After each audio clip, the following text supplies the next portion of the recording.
This is King Noble, Black Supremacy. And this particular video, I want to go in on something deep. I'm talking about Eddie Long again.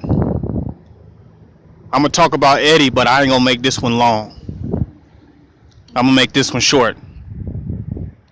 The last video I talked about Christianity and atheism, and I challenged the Christian in their true beliefs about God and Jesus Christ and what they think about heaven and judgment. But I didn't want that. I didn't want it to appear as though I'm taking something from Bishop Eddie Long with that video, that's an attack on him and his legacy, because that was not the intention of that video. I wanted to deal specifically with Christianity from a semi-theological perspective, dealing with the doctrine and dealing with those who follow Christ and his teachings. This video I'm going to talk about Eddie Long, and not from a biblical perspective per se, from a metaphysical perspective, from an enlightened perspective. And I want to talk about how Eddie Long's challenges is what made him great. It's what made him one of the greatest and strongest men that ever lived. A lot of people gonna have a problem with that. How could you say that? How could you go and say something like that about Eddie Long? You know what the accusations are. You know what he's accused of. You know about the controversy. And you know what the rumors are going around about how he really died. Some people said he really he didn't die of cancer, because if he had cancer, then, he wouldn't have had no hair, because most cancer people don't have no hair. Well, that's not definite. Because if he was going the natural way by becoming a vegan and a raw food vegan, that means he probably pushed away chemotherapy. Because people who have cancer don't naturally lose their hair. It's chemotherapy that causes their hair to fall out. Or maybe he had chemotherapy and he had a glue-on beard. Because they got glue-on beards nowadays. His head was bald. But I don't want to argue that. There's just some controversies and some questions surrounding how he died. Was it really cancer? Was it AIDS? Well, if you did your research on AIDS, you know that most people who have AIDS end up ultimately dying of cancer. They get a certain type of cancer, sarcoma, if I'm pronouncing it right, or carpoma sarcosis. It's a certain type of cancer that AIDS patients get that end up killing them too. So they're interchangeable. They're interchangeable. So, but it doesn't really matter whether he died of AIDS or cancer. They're both incurable. And they're both one of many things that can take a human being off this planet. They're one of many things that can challenge a human being's belief, their faith, their strength, and everything. It's one of many challenges that human beings have to confront on this planet. AIDS and cancer, both of them are the same. And the cancer patient wants to live just like the AIDS patient want to live. They both are trying to push this thing as long as they can with as much integrity and the highest spirit as they possibly can. So there's no difference in cancer and AIDS in that sense. The cancer patient and the AIDS person want another day. They want another day to live. Just so it's no difference. So we can remove that from this argument. But whether he had AIDS or not, which is a disease that people say, well, that's judgment on him or that's consequences of his behavior, why would I go and make a statement about him like that? With this controversy surrounding him and these boys, what supposedly went down with these boys that he settled without a court and gave money to. Why? Well, this video, his death inspired me to do this video because your challenges in life make you great. People don't realize that. People have a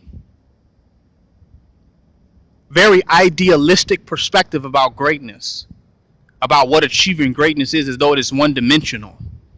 That somehow you're going to be great without going through all the challenges that was put here for man to go through, that exist on this planet. All the energies and the frequencies and the potential possibilities and circumstances that man has experienced on this planet since the beginning of time. You think you're going to be great and you're going to escape all of them, and you're not going to have no challenges. And that what's bad about Eddie Long to many is that he had challenges.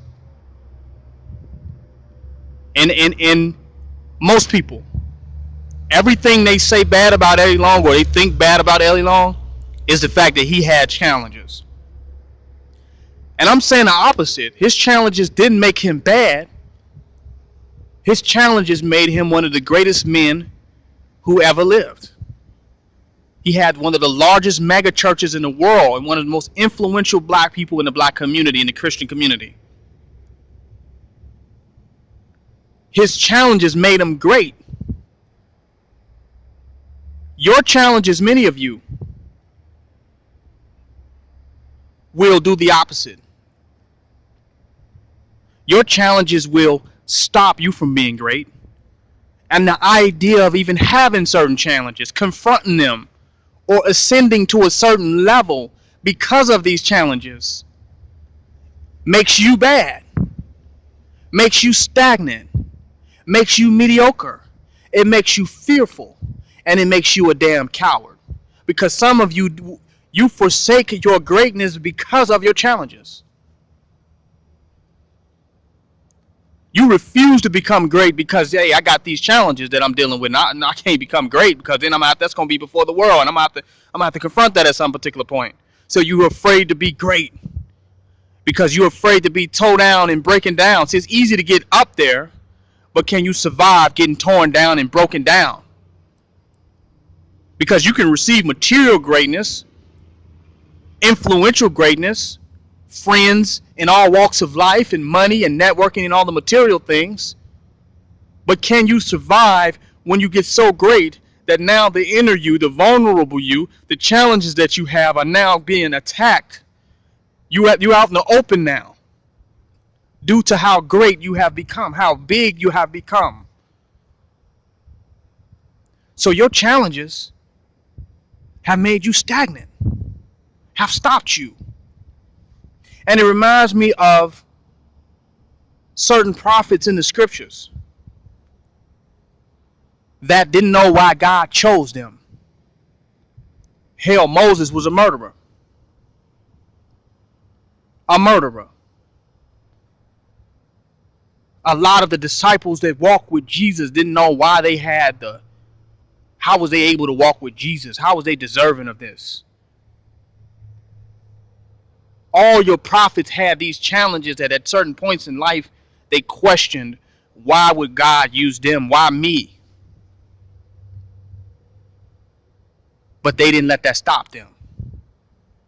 And they rose to greatness to do a great work in spite of their challenges, in spite of their negative perspective of themselves, and in spite of the world's negative perspective of them. They still had the courage to become great.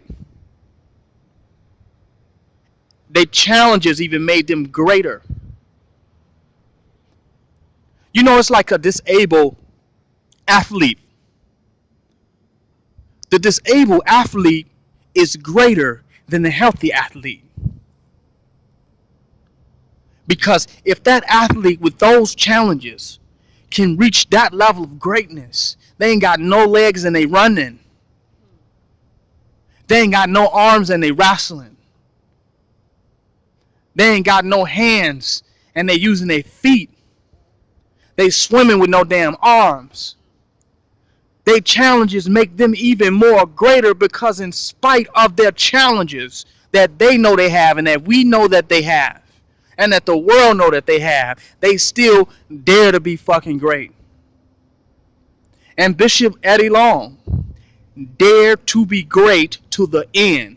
I don't care what challenges that he had. I don't care what diseases that he had. I don't care whether he had cancer. I don't care whether he had AIDS. I don't care whether he was a homosexual, a heterosexual, a bisexual. I don't give a goddamn what he is. That was a black man that dared to be great to the end. And he did not die on his knees. He preached the last sermon. He exhausted his sermon. He exhausted his faith. He exhausted his spirituality. He stood for what he believed in to the end against all odds. And in spite of his challenges, in spite of negative circumstances, in spite of that bad decisions, he still stood in the fire. He still stood up with his back straight as a beacon of light of those who say, look, there's life after your challenges. You can go beyond difficulty. You still somebody on the end of all negative thought, of all attacks, of all criticism, of all fragilities, of all coming under fire for just being human. That after that, there's greatness. Eddie Long proved that. His challenges made him great. And made him greater than he would ever have been if he let them stop him. Many of you right now are letting your challenges stop you because you think negative of yourself because of your lifestyle, what you're doing, how people are going to see you, some things that you have to work on, some things that are inherent within you. Right now, you are letting these things stop you. You would not even dare to be great because you don't want to be exposed before the world because you don't think that the greatness in you can overshine the negative aspects of you. You don't think your greatness can overshine that. And I'm telling you that Eddie Long's greatness overshined the negative within him because he showed that he could be triumphant in the face of his own judgment by the world. When people turn their back on him, he could be triumphant. And that he could believe in himself and believe in his God and believe in what he believed in no matter what.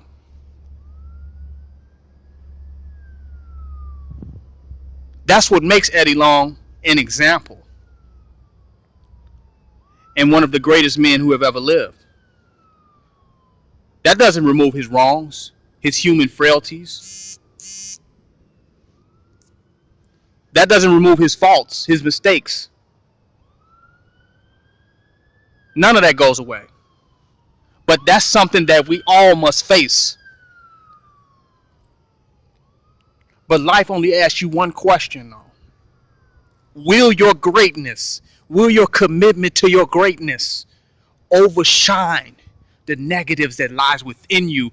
Will you do more good than you could ever do negative? And will you challenge yourself to be great just because, no matter what?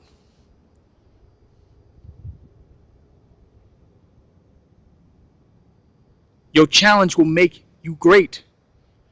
All your challenges don't have to go away for you to be great, because as long as you live on this earth, you're going to have challenges. You're going to have family challenges.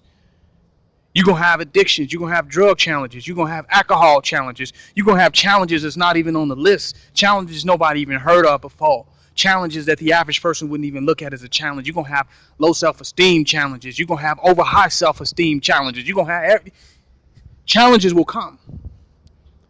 And when you dare to be great, you are right now willing to confront those challenges in the open. You're willing to confront those challenges wide open in front of everybody, in front of the world, and be triumphant as due to them and stand to the end and don't look back, look down. And keep your head up and never regret the good in you for the negative. That could be seen by many. That could be harbored on by many. That could be hung up on by many. I just had to go in on that. Challenges is a part of greatness. Confronting challenges. Living with those challenges. Ascending in spite of challenges is the definition of greatness. Eddie Long's challenges made him a great person, one of the greatest people who ever lived.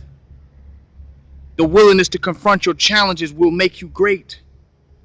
The willingness to succeed in spite of your challenges will make you great no matter what they are. You will be a phenomenal human being. You will be an exemplary person. to seek to be great, strive to be great in spite of your own challenges. They come with the territory. None of you are not challenged. Some of you you're challenged and broke. You're challenged and unheard of. You're challenged and lazy. You're challenged and mediocre. You're challenged and with no ambition. You're challenged with no drive, no goals, no objectives, no visions. But just because some have vision, goals, objectives, ambition, and drive doesn't mean the challenges are not there. Sometimes their challenges will be even exposed more than yours. But what makes them so great is they're willing to succeed in spite of those challenges and stand in the end as a testament of a man who has succeeded and who have ascended to greatness in spite of their own challenges. I had to go in that on Bishop Eddie Long. Your challenges make you great. If you think you ain't got none, you're a fool. It's because you're not confronting him. You haven't did nothing to expose yourself before the world.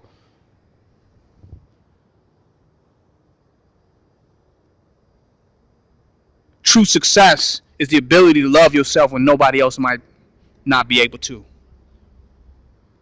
To stand for yourself when nobody else might not have a heart to stand with you. It's King Noble Black Supremacy. Join my website, www.kingnobleuncensored.com. Donate. Don't hate.